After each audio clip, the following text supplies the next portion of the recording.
নমস্কাৰ সকলোকে মই মৃদুল পলিতে প্ৰজ্ঞা আছামলৈ স্বাগতম জনাইছো। আজি নৱম শ্ৰেণীৰ কেইটামান গণিতৰ দৰকাৰী এমসিকিউ তোমালোকৰ সন্মুখত আহিছো। তো এমসিকিউ কেইটা গুৰুত্ব দিবা। তো প্ৰথম এমসিকিউটো এনেকুৱা, তলৰ কোনটো অপৰিমেয় সংখ্যা? আমি চাব লাগে ইয়াৰে কোনটো অপৰিমেয় সংখ্যা। এতিয়া তোমালোকৰ এই বস্তুখিনি মনত ৰাখাটো দৰকাৰ। এইটো কনসেপ্টৰ পৰা এমসিকিউ আহিবই। চাবা, মই যে কৈছিলো বাস্তৱ সংখ্যা, এই কথাখিনি আগতে কৈছিলো, বাস্তৱ সংখ্যা। এই বাস্তৱ সংখ্যাবিলাকক আমি দুটা ভাগত ভগাই দিওঁ, কিছুমান পৰিমেয় আৰু কিছুমান কি অপৰিমেয়। বাস্তৱ সংখ্যাবিলাকক দুটা ভাগত ভগাও, পৰিমেয় আৰু অপৰিমেয়। এতিয়া পৰিমেয় সংখ্যাৰ যদি আমি দশমিক বিস্তৃতি চাব যাওঁ, পৰিমেয় সংখ্যাৰ কেনেকুৱা হয়, ধৰা এই 1/2 এইটো এটা পৰিমেয় সংখ্যা আৰু 1/3 এইটো এটা পৰিমেয় সংখ্যা। ইয়াৰ যদি দশমিক বিস্তৃতি চাব যাওঁ 0.5 মানে পৰিসমাপ্ত।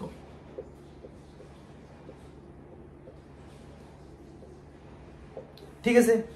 আৰু ইয়াৰ যদি দশমিক বিস্তৃতি চাব যাওঁ 0.33333 এনেকুৱা হৈ থাকিব। মানে ইয়াক আমি এনেকে লিখি দিব পাৰো 0.3 বাৰ।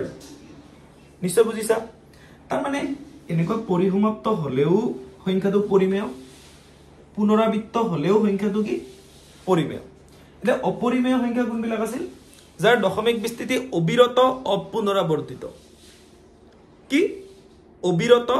অপুনৰাবৰ্তিত, যেনেকে 01 001 001 এনেকে যদি হৈ থাকে, তেনেকুৱা সংখ্যাবোৰৰ দশমিক বিস্তৃতি অপৰিমেয়। তদুপৰি এইবিলাক সংখ্যা অপৰিমেয়। 2 √2 এটা এটা অপৰিমেয় সংখ্যা, কাৰণ ইয়াৰ দশমিক বিস্তৃতি তুমি ওলাই শেষ কৰিব নোৱাৰিবা, অবিৰত অপুনৰাবৰ্তিত দশমিক বিস্তৃতি পাবা। তাৰপিছত এইটো এটা অপৰিমেয়, এইটো এটা অপৰিমেয়, এইটো এটা অপৰিমেয়, এইটো এটা অপৰিমেয়, যিবিলাকৰ দশমিক বিস্তৃতিটো মানে অবিৰত অপুনৰাবৰ্তিত হ'ব, তেনেকুৱা সংখ্যাবোৰক আমি অপৰিমেয় বুলি কওঁ। ইয়াতে চোৱা, এইটো যদি চাব যাওঁ, এইটোতো দশমিক বিস্তৃতিৰ অন্ত পৰিছে, dot dot dot dot dot এনেকে দিয়া নাই, মানে দশমিক বিস্তৃতিৰ সমাপ্তি ঘটিছে। তো এইটো পৰিমেয়, আমাক অপৰিমেয়টো লাগে। এইটো ওপৰত আস্থানি দিয়া আছে, মানে এইটো কি পুনৰাবৃত্তি ঘটিছে, গতিকে এইটোও কি হ'ব পৰিমেয়। এইটো ইয়াতো বৰ্গমূল জানোৱে আমি, 121ৰ বৰ্গমূল কিমান 11, গতিকে এইটো পৰিমেয়। 23 বৰ্গমূল তোমালোকে ডাইৰেক্ট ক'ব নোৱাৰিবা, ওলাই চাব লাগিব, আৰু ওলালেও আমি এনেকুৱা এটা সংখ্যা পাম যিটো অবিৰত অপুনৰাবৰ্তিত। গতিকে আমাৰ এই চাৰিটাৰ ভিতৰত অপৰিমেয় সংখ্যাটো হ'ল আমাৰ অপচন ডি, এইটোহে কাৰেক্ট হ'ব, এইটো অপৰিমেয়। তো নিশ্চয় বুজি পাইছা? এনেকুৱা এইটো এমসিকিউ আহিব বুলি কোৱা নাই, এইটো কনসেপ্টৰ এমসিকিউ আহিবই, তোমালোকে পাবাই, কথাখিনি মনোযোগ দিবা। নেক্সট এই প্ৰশ্নটোত অকণমান মনোযোগ দিবা। চাবা, তলৰ কোনটো এটা বহুপদ? আমাক সুধিছে এইকেইটাৰ ভিতৰত কোনটো বহুপদ। বহুত কনফিউজিং, কিন্তু তোমালোকে এটা সিম্পল কথা মনত ৰাখিবা, বহুপদ হ'ব লাগিলে যিটো চলক থাকিব, চলকৰ যিটো ঘাত থাকিব, যিটো সূচক বুলি কওঁ, এইটো এটা পূৰ্ণ সংখ্যা হ'ব লাগিব। কি সংখ্যা হ'ব লাগিব? পূৰ্ণ সংখ্যা হ'ব লাগিব, তেতিয়াহে আমি তাক বহুপদ বুলি কম। এতিয়া আমি চাব, মনত ৰাখিবা, চলকৰ ঘাতটো এটা কি সংখ্যা হ'ব লাগিব? পূৰ্ণ সংখ্যা হ'ব লাগিব। পূৰ্ণ সংখ্যা হলেহে সি কি হ'ব? বহুপদ হ'ব। হয়, তো এতিয়া চাম আমি ক'ত ক'ত চলকৰ ঘাতটো পূৰ্ণ সংখ্যা আছে। ইয়াত চলকৰ ঘাতটো কিমান? 2 আছে। 2টো কি সংখ্যা? পূৰ্ণ সংখ্যা। জানাই পূৰ্ণ সংখ্যা কোনবিলাক? 0 1 2 3 এইবিলাক গোটেইবিলাক কি সংখ্যা? পূৰ্ণ সংখ্যা। তো গতিকে ইয়াতে ঘাতটো এটা কি সংখ্যা হৈ আছে? পূৰ্ণ সংখ্যা হৈ আছে, গতিকে ই বহুপদ হয়। তো গতিকে তলৰ কোনটো বহুপদ? এইটোৱে আমাৰ বহুপদ। বাকি কেইটা আমি চাই লওঁ এবাৰ তোমালোকে বুজাৰ কাৰণে। কেতিয়াবা সুধিব পাৰে তলৰ কোনটো বহুপদ নহয়, এনেকৈতো সুধি দিব পাৰে, তেতিয়া তোমালোকৰ সুবিধা হ'ব। চোৱা, ইয়াতে চলকটোত বৰ্গমূল চিহ্ন আছে,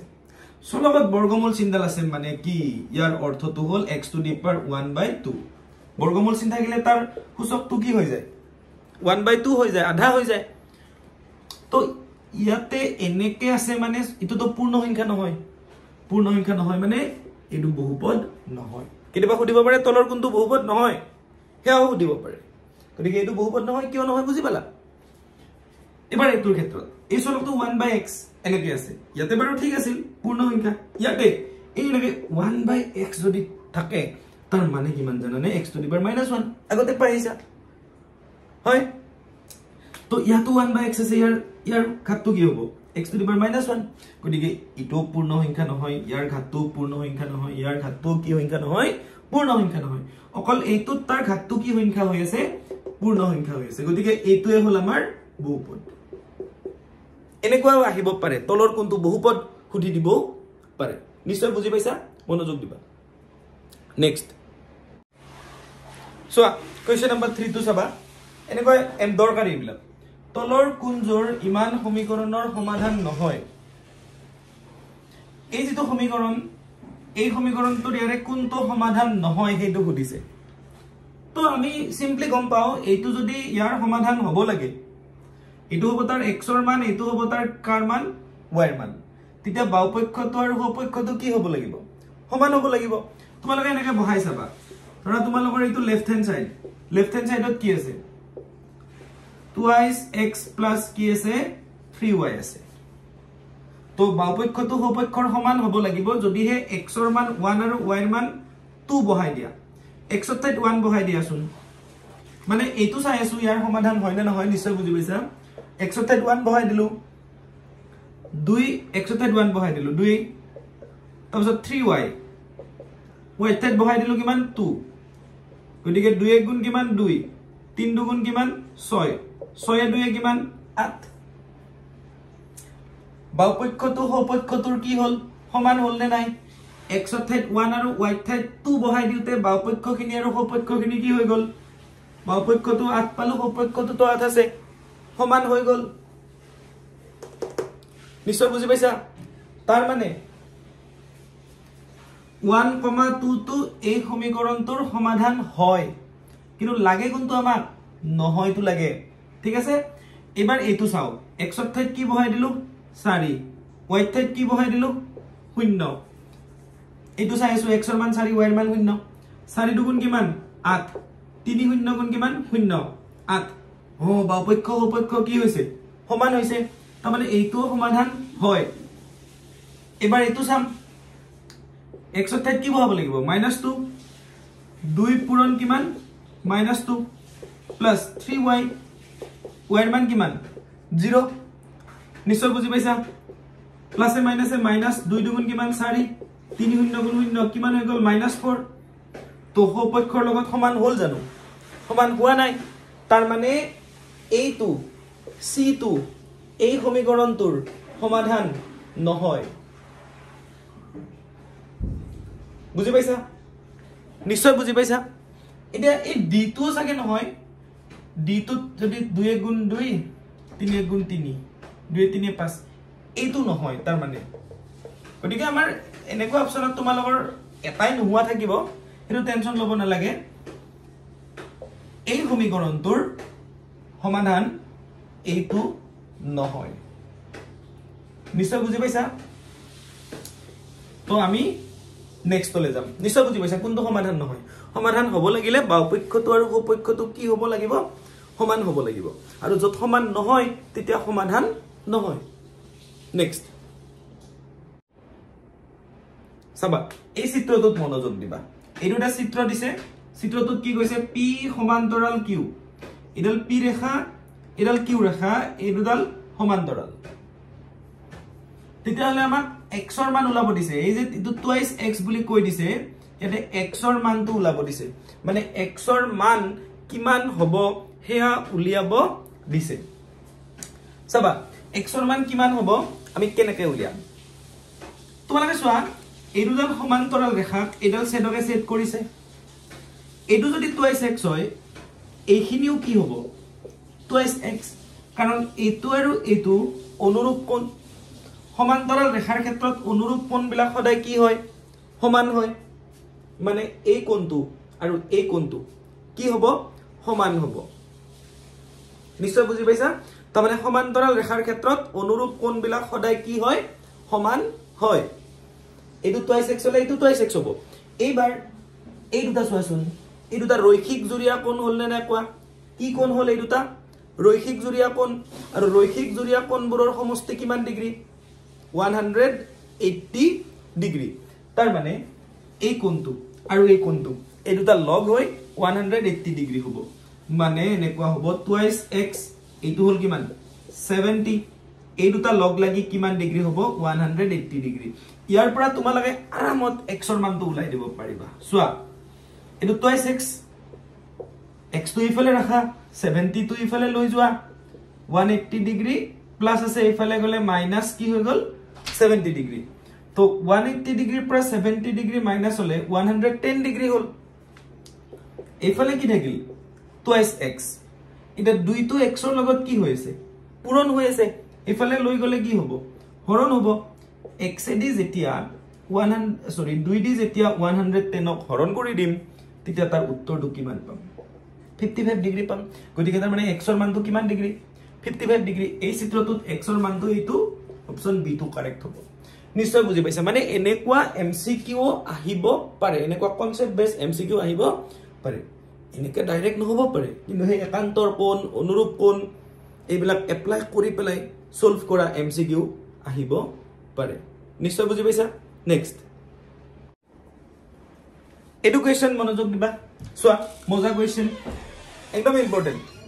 কি শর্তত ax + by + c সমীকৰণৰ লেখডাল মূলবিন্দুৰ মাজেৰে যাব মানে আমি তো লেখ আকি আহিছো ন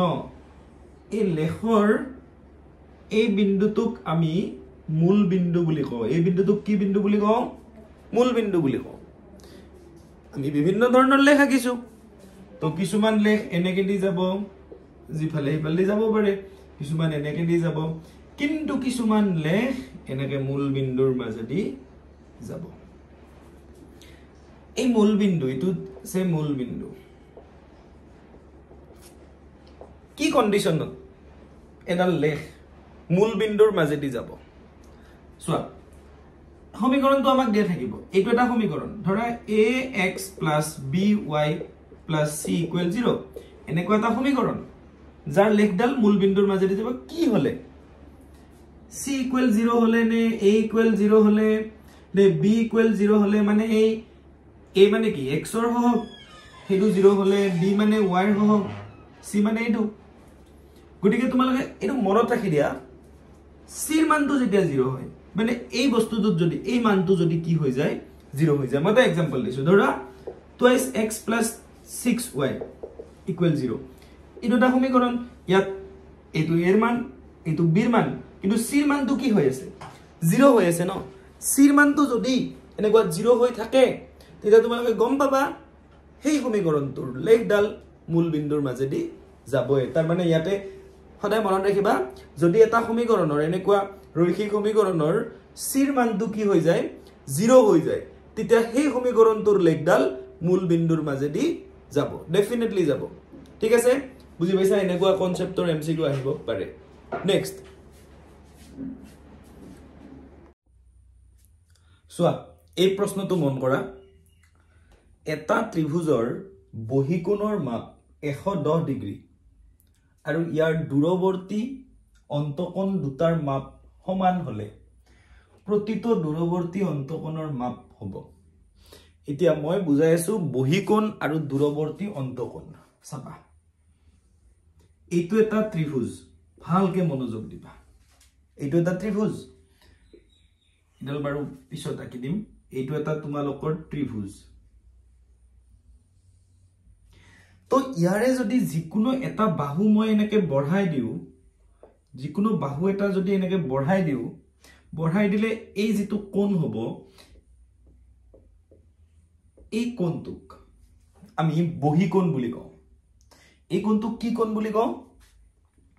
বহিকোণ বাহিৰৰ কোণ দ্যাটস কল বহিকোণ এই বহিকোণটো দূৰৱৰ্তী অন্তকোণ কোনটা ইটো এটা অন্তকোণ ইটো এটা অন্তকোণ ইটো এটা অন্তকোণ ইটো তো ওচৰৰ অন্তকোণ দূৰৱৰ্তী এইটুক আৰু এইটুক এই দুটাক দূৰৱৰ্তী অন্তকোণ বুলি কয় এই দুটা কি অন্তকোণ বুলি কয় দূৰৱৰ্তী অন্তকোণ এটা উপপাদ্য আছে উপপাদ্য মানে চিৰসত্য কথা এটা আছে যে এই বহিকোণটো দূৰৱৰ্তী অন্তকোণ দুটাৰ যোগফলৰ সমান ত্ৰিভুজৰ বহিকোণ দূৰৱৰ্তী অন্তকোণ দুটাৰ যোগফলৰ সমান ইয়াতে প্ৰশ্নটোত কি কৈছে চাবা বহিকোণৰ মাপ 110 ডিগ্ৰী এই বহিকোণটো কিমান ডিগ্ৰী 110 ডিগ্ৰী গতিকে এইটো কাৰ সমান হ'ব এই দূৰৱৰ্তী অন্তকোণ এইটোৰ আৰু এইটোৰ যোগফলৰ সমান মানে এই দুটা যোগ কৰিও কিমান পোৱা যাব 110 ডিগ্ৰীয়ে পোৱা যাব নিশ্চয় বুজি পাইছা এই দূৰৱৰ্তী অন্তকোণ দুটা যোগ কৰিলেও কিমান ডিগ্ৰী পোৱা যাব 110 ডিগ্ৰীয়ে পোৱা যাব গতিকে এটা কি কৈছে এই দূৰৱৰ্তী অন্তকোণ দুটাৰ মাপ সমান এই দুটাক আকৌ কি বুলি কৈছে সমান বুলি কৈছে এইটো আৰু এইটো কি সমান কিমান হয় নাজানো কিন্তু দুটা কি সমান আৰু এই দুটাৰ যোগফল কিমান হ'ব বুলি গম পালো 110 কাৰণ দূৰৱৰ্তী অন্তকোণ দুটাৰ যোগফল বহিকোণটোৰ সমান গতিকে এই দুটা যদি সমান হয় এই দুটাৰ যোগফল যদি 110 হয় তোমালোকে ভাবাচোন এইটো 55 এইটো 55 হ'ব তেতিয়াহে এই দুটাৰ যোগফল কিমান ডিগ্ৰী হ'ব 110 ডিগ্ৰী হ'ব তাৰ মানে দূৰৱৰ্তী অন্তকোণ দুটাৰ যোগফল বহিকোণটোৰ সমান হয় আৰু এই দুটা সমানো হয় তেতিয়া হলে এইটো 55 এইটো 55 দুটা লগ লাগি 110 ভেৰি সিম্পল বস্তুখিনি জানিলে হ'ল গতিকে ইয়াৰ আনসাৰটো কি হ'ব 55 ইয়াৰ আনসাৰটো হ'ব 55 ডিগ্ৰী নিশ্চয় বুজি পাইছা নেক্সট চোৱা এইটো প্ৰশ্ন আৰু গুৰুত্ব দিবা এটা সমকোণী ত্ৰিভুজৰ এটা সূক্ষ্মকোণৰ মাপ 60 ডিগ্ৰী হলে আনটো সূক্ষ্মকোণৰ মাপ কিমান বহুত ইজি প্ৰশ্ন মনোযোগ দিয়া চোৱা সমকোণী ত্ৰিভুজ এটা আঁকি দিছো এইটো তোমালোকৰ সমকোণী ত্ৰিভুজ এইটো কি ত্ৰিভুজ সমকোণী ত্ৰিভুজ ধৰি লোৱা এ বি সি সমকোণী ত্ৰিভুজ মানে এটা কোণ 90 ডিগ্ৰী হ'ব লাগিব এই কোণটো 90 ডিগ্ৰী অৰ্থাৎ এই কোণটো সমকোণ হয় সমকোণ মানে এইটো 90 ডিগ্ৰী এতিয়া বাকি দুটা 90 ডিগ্ৰীতকৈ নিশ্চয় সৰু হ'ব সমকোণী ত্ৰিভুজত এটাই সমকোণ থাকে হয় সমকোণী ত্ৰিভুজত এটাই সমকোণ থাকে গতিকে এই কোণটো 90 ডিগ্ৰী বাকি এই দুটা হল সূক্ষ্মকোণ এই দুটা কি কোণ সূক্ষ্মকোণ তাৰে এটা সূক্ষ্মকোণ বলে কিমান ডিগ্ৰী 60 ডিগ্ৰী আমাক আন্ত সূক্ষ্মকোণৰ মাপ মানে এই কোণটোৰ মাপ সুধিছে হেনে গম পায় ত্ৰিভুজৰ তিনিটা কোণ লগ লাগিলে কিমান ডিগ্ৰী 180 ডিগ্ৰী এইটো এই তিনটা লগ লাগিলে 180 ডিগ্ৰী হ'ব ন এইটো 90 ডিগ্ৰী বাকি থাকিল 90 তো এইটো যদি 60 হয় এইটো কিমান ডিগ্ৰী হ'ব লাগিব 30 ডিগ্ৰী হ'ব লাগিব তেতিয়া 30 60 90 আৰু এইটো 90 তেতিয়াহে তিনিটা মিলি 180 হ'ব নিশ্চয় বুজি পাইছা সমকোণী ত্ৰিভুজ যিকোনো ত্ৰিভুজৰে তিনিটা কোণৰ সমষ্টি 180 ডিগ্ৰী তোমালোকে পাইছাই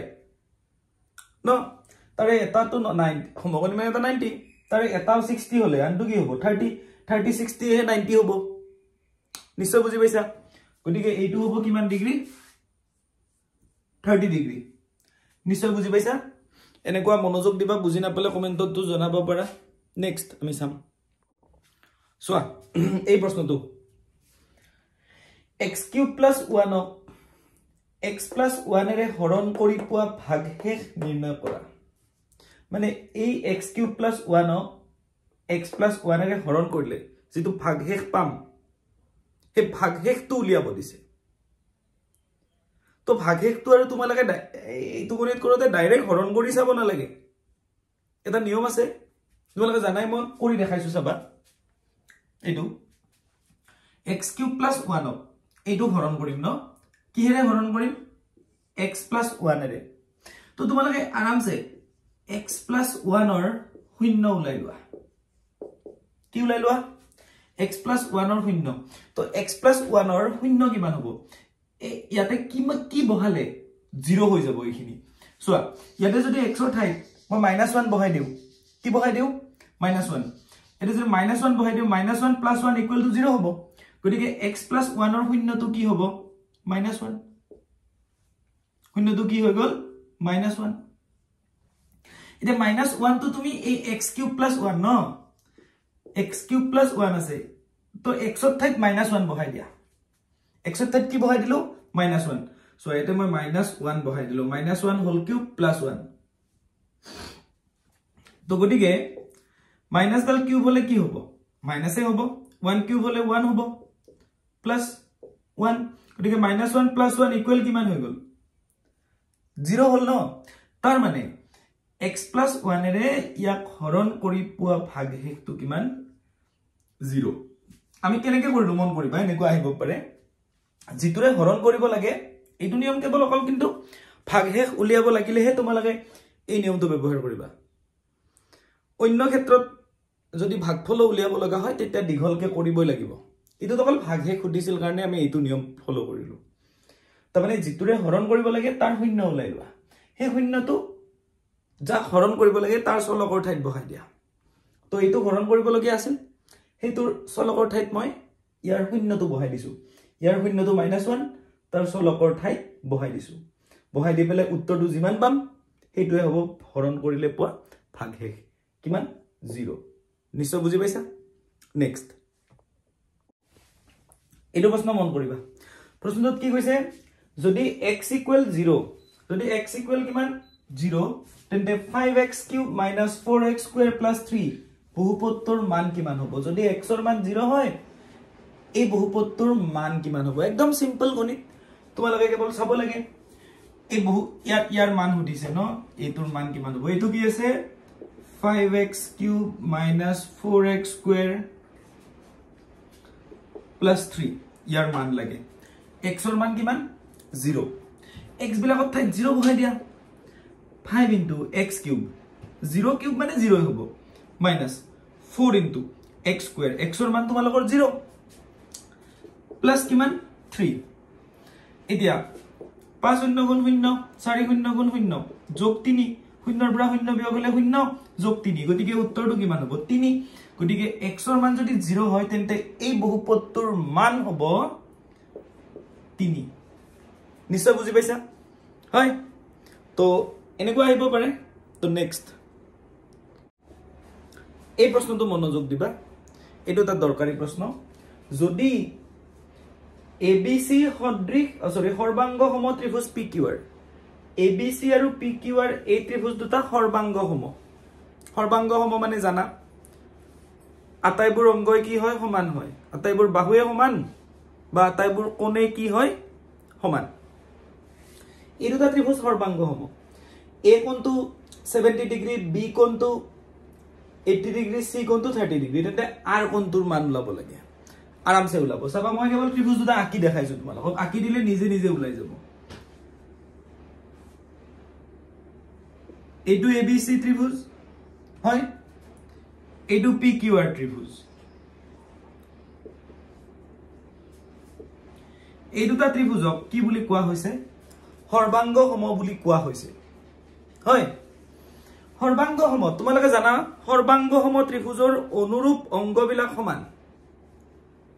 অনুৰূপ অংশবিলাক কি সমান হেতুক আমি কি বুলি কওঁ CP/CT বুলি কওঁ কি কওঁ CP/CT সবা